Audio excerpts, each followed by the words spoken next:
Bumiyahe nga na naman tayo para tuklasin ang gandang obrang kalikasan ng Bulacan. At sa biyahe nito ay 5 motor nga pala kami. At ito nga yung unang pagkakataon na magkakasama kami mag-ride. Nagsimula nga kami ng alas 6 ng umaga. At may tinatayang 2 hanggang 3 oras nga magiging biyahe natin. At minabuti na nga namin ng pagasolina para tuloy-tuloy na lang yung biyahe natin. At dahil weekend nga ngayon ay kailangan namin makarating ka sa resort na pupuntahan namin para makapili kami ng magandang spot na pag-i-stayan natin ng overnight. At dito na nga namin napiling mag-stop over sa may palengke ng Tiktik Bridge para din makapamili na kami ng aming babaunin dun sa may campsite na pupuntahan namin. At dahil nga magiging overnight ang pag-i-stay namin dito sa campsite na pupuntahan namin, kaya minabuti na din namin na bumili na nga ng pagkain na sasapat hanggang pang mamayang gabi. At pagtawid mo sa tulay na to, dito na nga yung senyales na dito na magsisimula yung pinaka-exciting part. Dito na nga yung sunod-sunod na mararanasan namin na hindi magandang kondisyon ng kalsada. At dito masusubok ang katatagan ng mga motor na dala namin kung kakayanin nga ba. Bali may tinatayang kulang 1 oras ang dadaanan nyo na ganitong kondisyon ng kalsada. Kaya sa part na to ay ramdam na ramdam talaga namin yung tunay na adventure.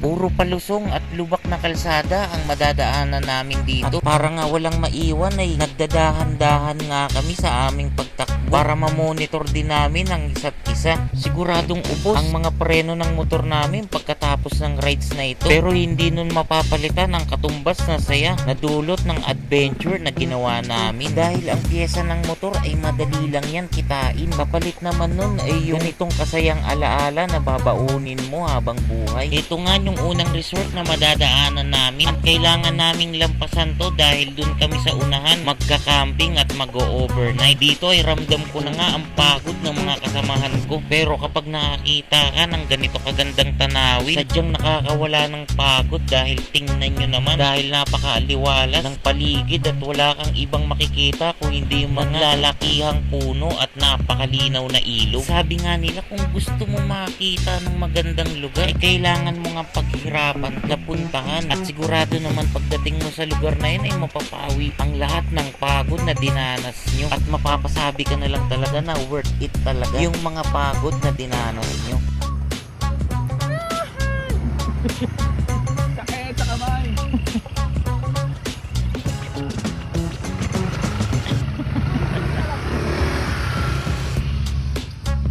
At pagdating nga namin ay dali-dali na rin inihaw ni JM yung mga tilapia na nabili namin. At nag-ihaw na nga din pala kami ng liempo dyan. At pagkatapos nga namin mag-ihaw ay dali-dali na rin kaming kumain. Dahil nakita nyo naman yung mga pinagdaanan namin. At solid din talaga yung mga nabili namin pagkain dahil sariwang-sariwa talaga. Lalo na yung mga tilapia at buhay na buhay pa. At dito nga'y bumili na din ng soft drinks na aming maiinom si Kuya Sarek. So galit-galit nga muna kami dito habang kumakain dahil walang imika ng bawat isa. At ito ang pinakamasarap na part. Pagkatapos nga namin kumain ay bumili na nga kami ng pampainit sa aming mga katawan. At siguradong malamig ang tubig dito. Kaya bagay na bagay yung ganitong inumin. At syempre sa mga ganitong pagkakataon, hindi dapat mawala yung napakasarap na pulutan. Kaya dito nga'y nagpakitang gilas na sa amin si JM. At pinagluto niya nga kami ng pinagmamalaki niyang specialty niyang sisig. Sisig ni Burnok. Sisig ang niluluto pero si oyster ng pansit. Ganyan kalupit. Yan ang sikreto niya, pampansit. At habang nagluluto pa nga si JM ng aming pangpulutan, ay minabuti ko na din na mag-setup ng tent. Dahil tingnan nyo naman guys, napakaganda matulog sa tent sa ganitong napakagandang lugar.